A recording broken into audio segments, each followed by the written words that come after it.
So actually, this is a theme that is quite key. There's an element of waiting for full justice. There's an element of trust. We can trust a just God. There became this overemphasis on actually the good news is about feeding the poor. It's about caring for those in need.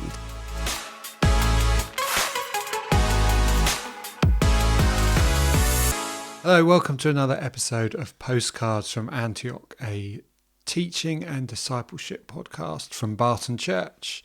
And it's James and Oz again today. I'm James, if this happens to be your first episode, and hello, Oz. Hi, I'm Oz. Good to see everyone. And today we are thinking about justice, sort of justice issues and justice and God. So kind of a big picture. Is that fair? Yeah, I think that's right. We're thinking a bit about the history of the church's engagement in this area of justice, as well as what it says in the Bible about God and justice. Is this something we're just talking about because it's talked about a lot in our times culturally? Well, yes. But more than that, this has always been a big thing for Christians. And maybe it's resurfacing as something we really need to engage with. And maybe we've kind of taken our eye off a bit over the past. Well, it's been definitely been something that's a live issue.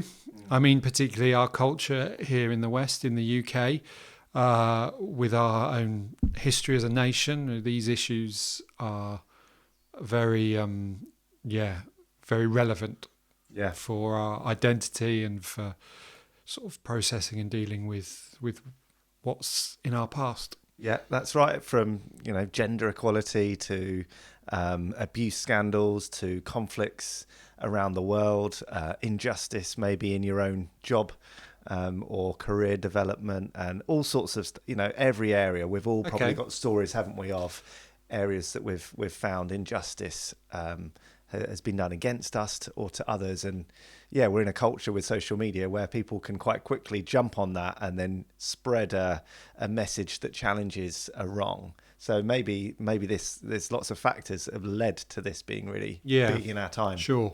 So you're thinking, justice. Yeah, I suppose when we think about justice, we might think about those big world issues. We might also think about, as you say, sort of personal, small, day-to-day injustices that we feel are done to us particularly. So where are we going to start with this sort of huge topic? Okay, well, let's start with God. Let's go there. Start. And we'll start with a bit about what we understand the Bible saying about justice. And that will maybe frame us for how we look then at how the church has engaged with it over the years. Yes, and what that means for us. But I was at a conference about 6 months ago now, and this was the theme. So I've gleaned bits from sermons, bits from seminars, also some books that I've read. We've done some teaching series at Barton Church on justice as well. So over the last 3 or 4 years, this has been more of a topic in my mind maybe than it had been in the past. But if we take the book like Isaiah, which the conference that I went on was the sort of theme book, there are at least 42 specific references to justice. And another word that comes with it, what word would you associate with justice? Justice and? Mercy? Mercy, could be. There's another word. I was expecting you to just blow off your Well, I'm all about mercy. I'll be merciful. You're the justice guy. You weren't right. There's a clue. Righteousness? Yes, justice and righteousness often go together throughout the book of Isaiah. Mercy is alongside, I'm sure. Yeah. And so righteousness, actually even more than justice, 75 references through the book. So that's quite a lot. And biblically speaking, from the book of Isaiah, as well as slightly wider out across the Old Testament, we find that God or justice is being right in your judgment. And also this righteousness, a moral rightness. So if you're a righteous person, you're moral. If you're just, then you make right decisions or judgments, and God is like that.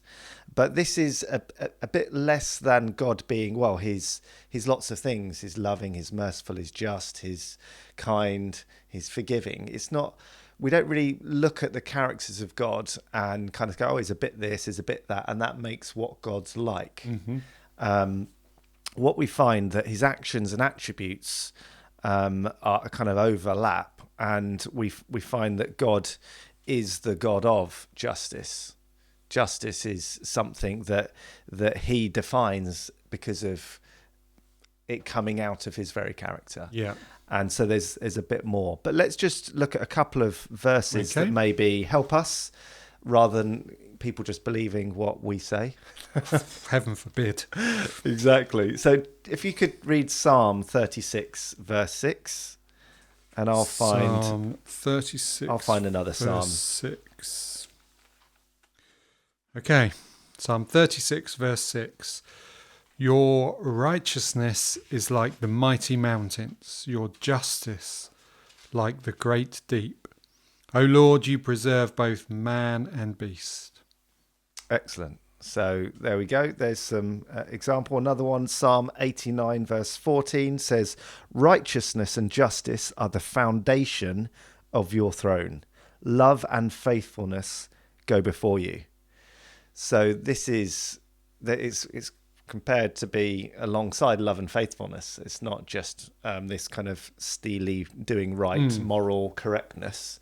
It actually goes hand in hand with love, with faithfulness, what we might describe as slightly softer attributes. And so God in himself is a God of justice. He's a God of righteousness, and that's good news for us and for his people that seek to live following him. Maybe we'll look at just one more, a key passage, Deuteronomy 32, verse 4. Deuteronomy 32, verse 4. We've got a bit from wisdom literature, now diving into the law. Yeah. He is the rock. His works are perfect and all his ways are just. A faithful God who does no wrong. Upright and just is he. Good. I thought you were going to break into song. Well, it's the lyrics, isn't it? Yeah. I'm not going to sing, no. Though that's what I think of when I read that first. That's like, 80s, 90s chorus? Yeah, it would have been. Our era. That's right. Yeah. So you probably wouldn't know that, Wes. No. That's it. So there was a Reformed theologian called Francis Turretin, Italian, I believe, and he said in the 17th century that God is in himself holy and just and has the constant will of giving to each his due. And this is an idea and an aspect of justice that maybe helps us think a bit beyond what we've already talked about. We've talked about God being just, God being right, a moral rightness, a right judgment. But if God is in himself holy and just and has a constant will of giving each his due, it's not just being right in himself, it's an executing of justice. It's a delivering of that where it is due. So that could be mercy and compassion for the vulnerable. Mm-hmm. That is justice being done, not just in the courts, but also on the ground, the vulnerable person that we interact with in life. So God has the moral compass of the heart of the universe is one of justice. God is a God of justice. More than it just being an attribute, it's at the very center. It sets his throne. Yeah. So the question that sort of throws up for me is, how does that balance with other teachings in the Gospels, like in Matthew, where Jesus talks about God as being one who sends rain on the righteous and the unrighteous alike? And actually, there's an element, it sounds almost like, is there a contradiction there between the idea of God is just and his acts are just? And as the theologian Francis Turretin said, he gives people what they're due, and yet there are passages in Scripture which suggest God gives people what they don't deserve. Yeah, that's right. Interesting, isn't it? Yeah, and I think this is the dilemma of life that we have, and a consequence of evil and sin and suffering and the fall is that we don't experience justice every minute of our day. God isn't from a cloud in the sky delivering justice every time there is an injustice. Mm-hmm. There's a time before it is delivered, and God calls his people to be a part of bringing about justice as he does through them. And one day we have our eyes set on the time when true justice will happen. Now, rain falling on the righteous and the wicked, well, regardless to your moral standing, rain needs to fall so that the worldly seasons can go about their course. But I guess the thinking behind that is often life looks like the wicked get away with it. Yeah. And the same people have suffering land on them. The poor are then, not just poor, but also ill and also abused by the powerful. And that's life, isn't it?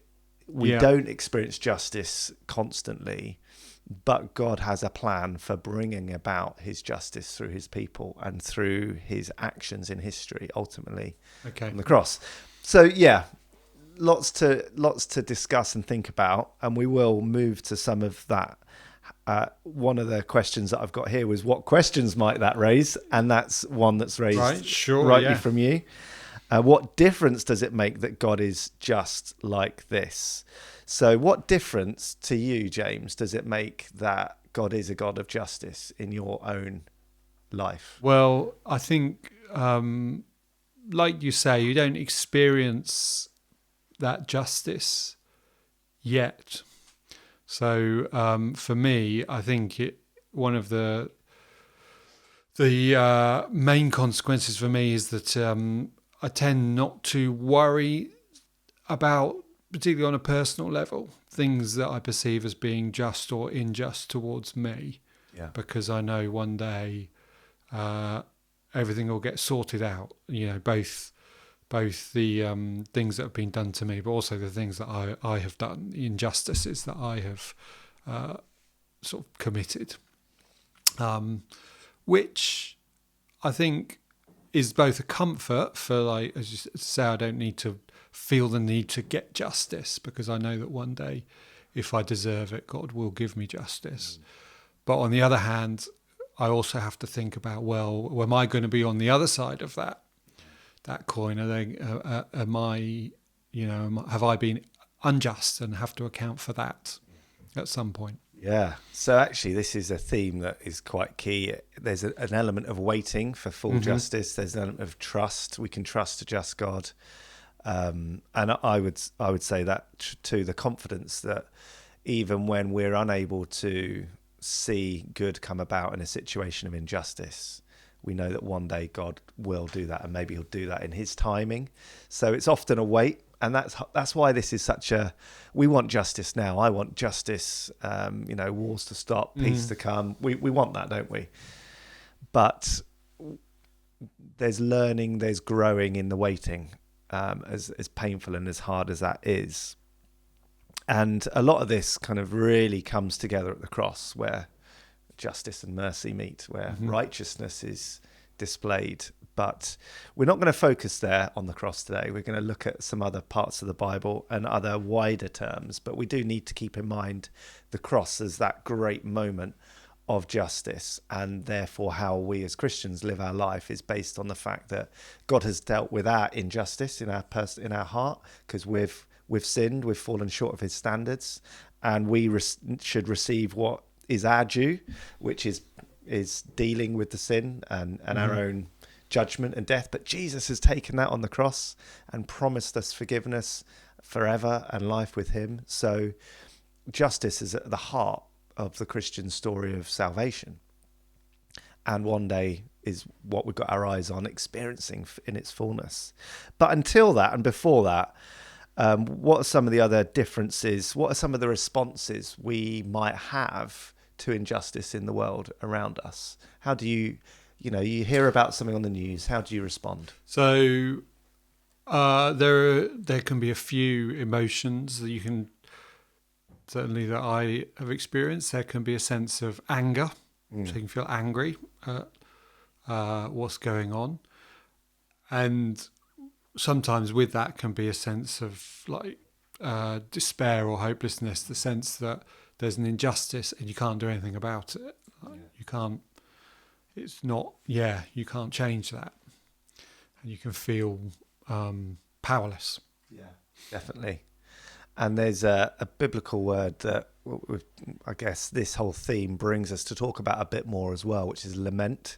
And it's a bit of a lost art in churches, something that we're not very good at doing, a way of worshipping God through that, crying out, "Why, O Lord?" and feeling grief and pain and anger, but also in the middle of that, trusting. It's directed to God rather than just the situation. And these are things, and sometimes I feel quite neutral or desensitized to it. I'll read stuff, I flick through my news thread on my phone, sure, and I'll go, "Oh, problem there. Oh, there's an interesting story about an eclipse." Yeah, I'll focus on that rather than the details of the war in Ukraine or Gaza. And I heard an illustration recently about that, and I thought, "Oh, that's quite a good one." So in my house, we've got a shed in our back garden. And last summer, there was a strange smell every time I went in the shed. And I thought, well, I'll just keep the door open. I'll let the smell out and it'll be okay. But it didn't go away. In fact, it got worse. And it smelled of dead mouse, basically. Right. It was a really strong smell. And so it meant I had to, move stuff out, the lawnmower, empty some of the store shelves and cupboards. And I found a dead mouse, but also a mice nest. So it was a home for some mice, and they had enjoyed some of the dog food that we hadn't secured away. Yeah. And they'd left little trails all over the place. There's a smell that alerted me to that, and cleared it out, and then got on with life. And the shed has a normal shed smell now. Okay, yeah.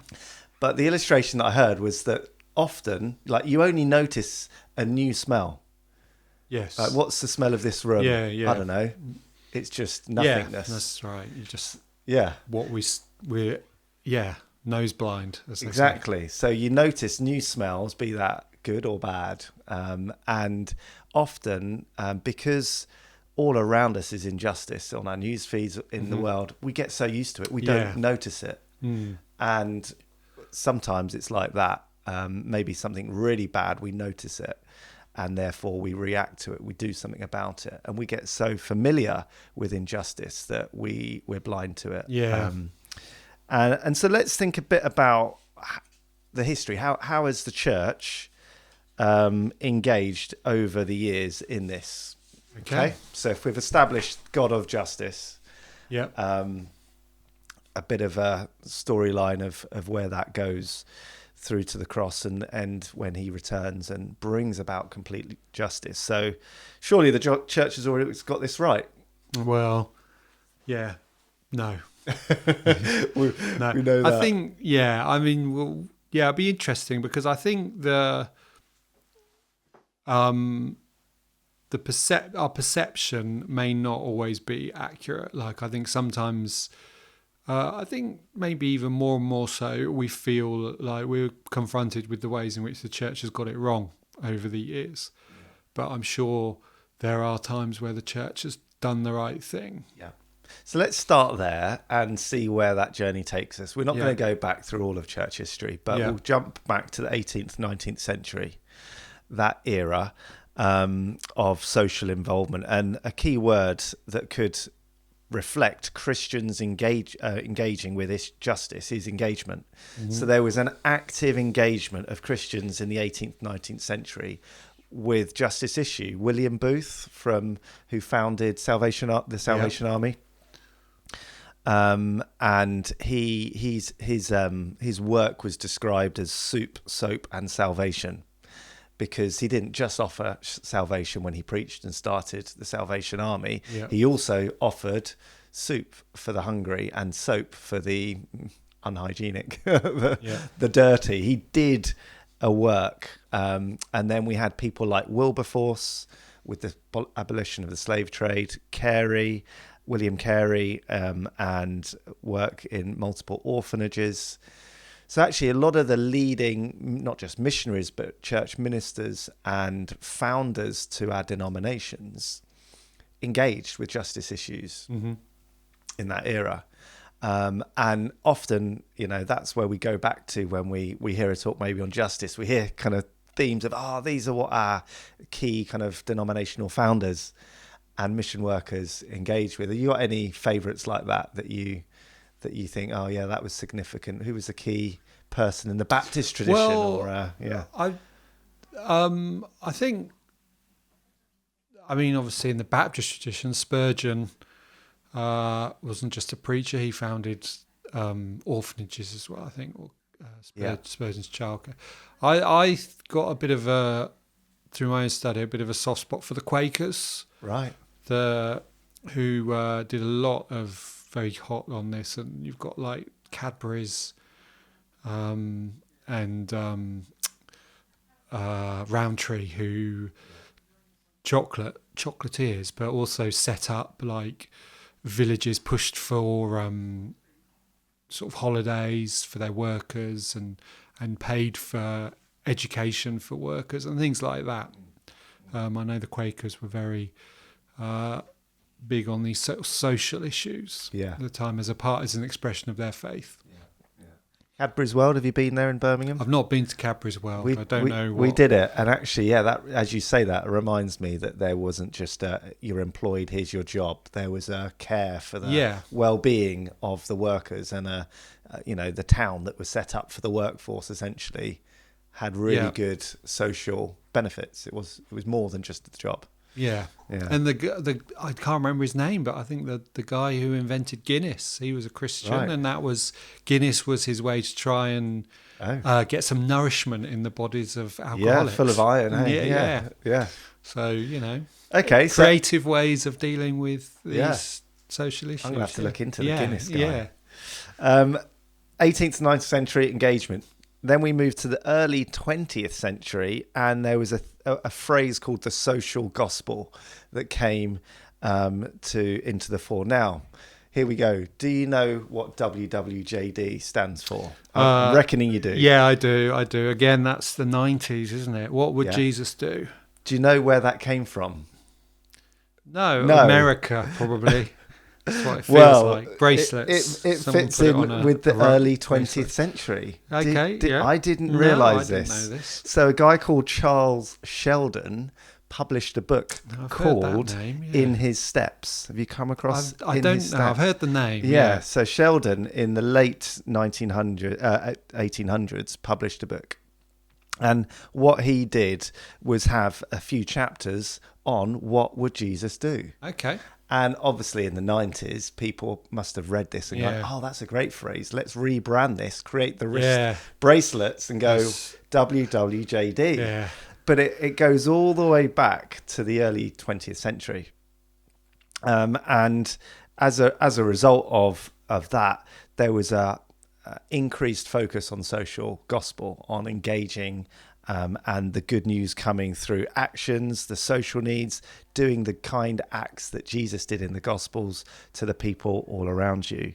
But it actually led to a slight dismissal of preaching the message of forgiveness and salvation. There became this overemphasis on actually the good news is about feeding the poor. It's about caring for those in need, the vulnerable, the marginalized, the orphans. And like many things, you put an emphasis on something that's good, you can put an overemphasis on it. And so the social gospel developed to the extent that a lot of the more conservative types really pushed back. It became a liberal theology, essentially. And then that came to a head in the mid to late 1900s, so the later in the 20th century. And there was a concern, a social concern. And the Lausanne Convention, which is a sort of every 10 or 20 years, a gathering of key Christian leaders around the world, they wrote a statement in 1974 really to bring a corrective to this social gospel that had developed through the 1900s. And their view was, look, yes, we need to care for the poor, but not at the expense of not preaching the gospel. It's a holistic message we have. Integral mission means we preach the word and we do the deeds that go alongside the word. It's not one or the other, it's both, and we don't lose sight of that. So from engagement and a great start to this social gospel, and then a corrective. And so through the 21st century, you got the rise of a social gospel, which became a bit of a catchphrase for poverty, housing, race, gender, sexuality-related injustices, coming alongside things that the UN even created a World Day of Social Justice. So in the world, you've got a rising agenda of justice issues, and in the church, you've got a history of social gospel that's been pushed back a little bit, but now it's coming to the fore again. And so when we talk about justice issue, there is this history. Oh, but in the past we went too far. Some sectors of the church. Yeah. And there might be some suspicion about churches doing too much to do with gender or sexual injustices or other social issues of our times, whatever they might be. And there's a lot of talk about structural discrimination or unconscious bias, blind to our privilege, and all that kind of stuff. And so the question really is, is this what the church should spend its time doing? Is this just society's issue now? We've got charities in Britain and around the world, NGOs doing great humanitarian stuff. Shouldn't the church get on and just teach the Bible and disciple people? And that's one position some church settings take. But does that line up with the God of the Bible? And I guess, we probably know where we're going with this. So Tim Keller, who's a well-known, recently passed away, he engaged with this probably more than many teachers, church leaders, authors, theologians of our time. And he said you can't simply reject this. There's truth within the ideologies of our time about systemic racism, sexism, and even this oppressor's ideology. And so in some of his writings, like Generous Justice and his ministries, he again tried to model a corrective to go, no, we can engage with some of this kind of rise of we need to deal with justice issues, and the church has to and should lead the way like it did in the past.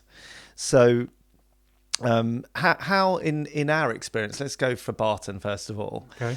What can you think, or we think, would be a way that we do engage with justice issues, or maybe other churches or groups that we know of? Well, we at Barton, we've got sort of an involvement with various other groups that do things. In the past, we've worked with Christians Against Poverty. Yep.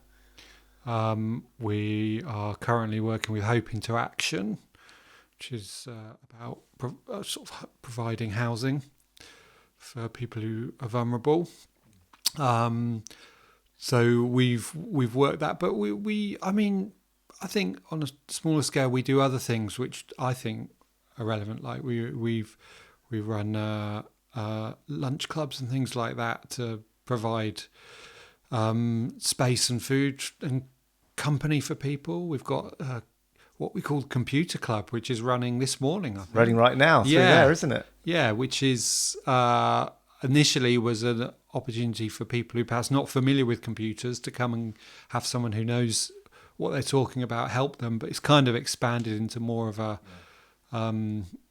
coffee and cake and just sort of providing a space for people who maybe don't get out much or suffer from loneliness, things like that. I think those are ways which I think Barton engages with these kind of social issues. Yeah. Though I suppose you may not think of them typically as, justice, but I think, they do fall under that category as far as the Bible's concerned. Yeah, I think you're right.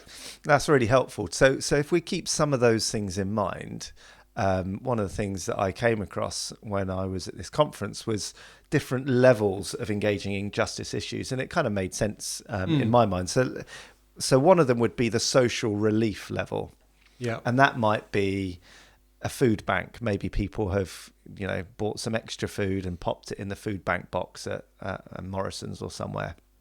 Or for us, it might be during COVID, we we provided some food for people, a warm space Yes. for people to come and have a meal, as well as some community.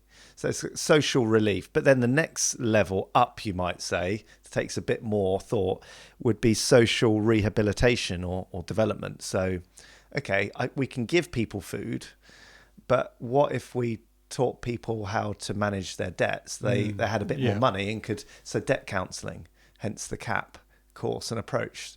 That's a step up from the immediate relief, isn't it? Yeah. And then the next level up, you might say, social reform, and actually engaging with justice issues by advocating for new policies for increased social benefits or universal credits, campaigning for a higher living wage. And that was quite helpful to me to think, there's actually quite a lot of different ways we can engage. That's right. And maybe at a personal level, people, listeners, ourselves, we engage with the first one.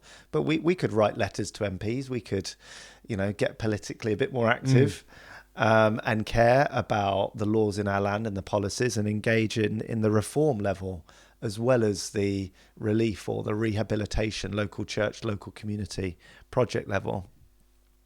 And so that's quite helpful. And I think just as we think about that, we see that this is an expression of love. And if one of the greatest commandments is love God, love your neighbour as yourself, well, justice issues are ways of expressing love to others, because it's saying you have value and worth, you are poor and have, been abused or have issues, and we're going to get around you. And whether that's provide community, care, food, suddenly we're exhibiting love, which is at the heart of what the foundation that we read about in Scripture is on God's throne. So maybe just as we bring some of this together, on one level, to me, it's always been quite obvious. Why would we not engage in these? And yet historically, the church has struggled to know how to. And even today, churches will land differently on this. Yeah. Like, what proportion of the budget should go on justice-related ministry, mercy ministries, or should we just focus on Bible translation mission and teaching the Bible, preaching, direct evangelism? Yeah. How would you say the two should sit? Is there a percentage? Is there a, what? No. How do we work those things out on the ground? Well, there is a podcast episode on money and giving, which people can listen to. But my thought is, on a personal level, you respond to that as you feel like the Spirit's leading you. So it may be that you feel passionate about one aspect of things, and that may be an indication from God that that's where He wants you working. But you shouldn't dismiss or devalue the other side of the coin, I think. Yeah. I suppose my feeling is, as individuals, there's too much to do. So, and I think it's also can be quite exhausting if you feel like you have to be equally passionate about everything that's, good. Yeah. So personally, I take the view of, I will do my best to be obedient to what I think God is calling me to do. I'll listen to Him, follow His promptings, and He'll lead me into the things I think I should be doing, trusting that He's doing that with other people and they're picking up my slack. Yes, the areas, you can't both care for the hungry, the homeless, the trafficked, all in your weekend spare time after your working week, can you? Yeah. Yeah, I think that's a great way of putting it. And so that's great at a personal level. At a church level, I wonder whether, again, we can't do everything.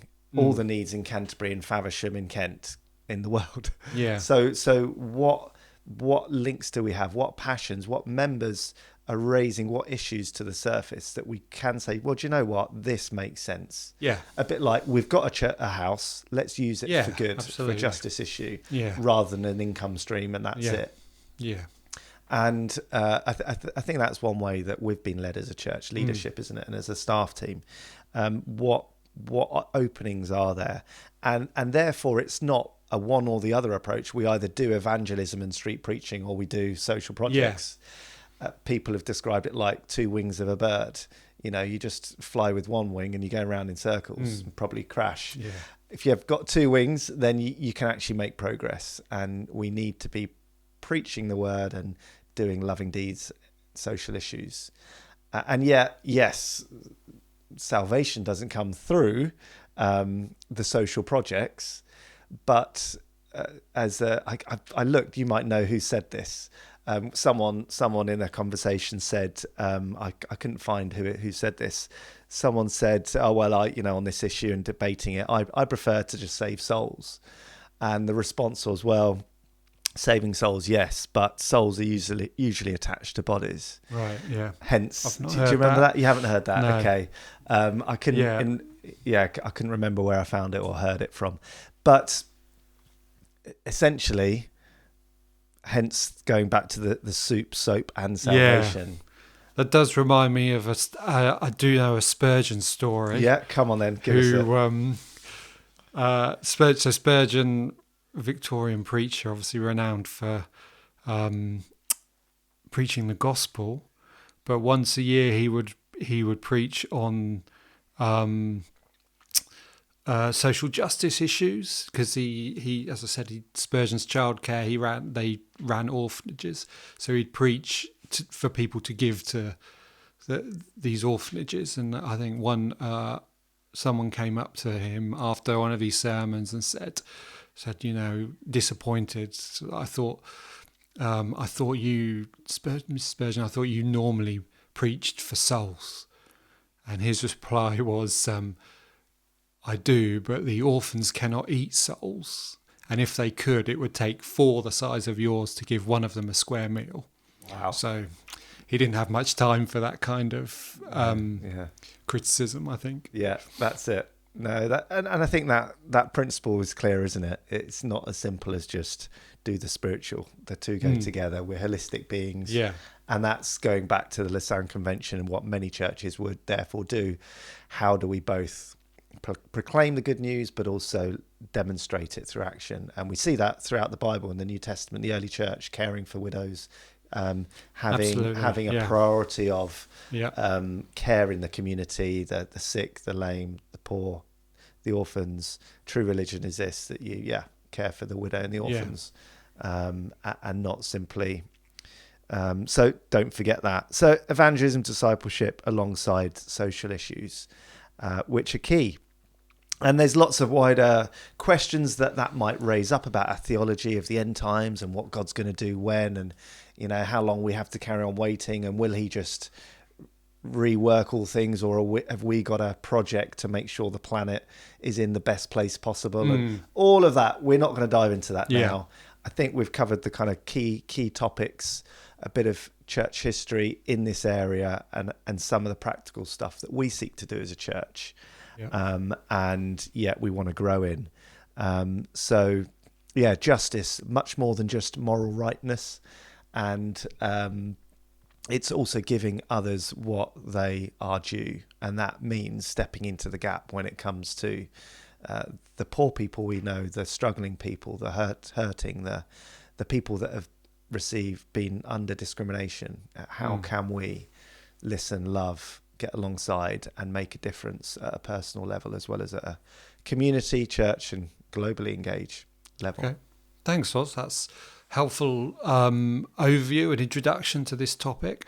As you did mention, we have if anyone's interested in some more sort of Barton thoughts on this topic, I think in previous series, I think Nicole might have touched on issues of food justice and things like that. So there are episodes out there, and as Oz has mentioned, we did preach on some of these topics. I think our Isaiah series, that might be you might be able to find some sermons there looking at some of the passages from Isaiah. But thanks, Oz, for that. No problem. Great. And thank you for tuning in and listening or watching. And we pray that God will guide you into knowing best how to work out justice in your life and justice for others.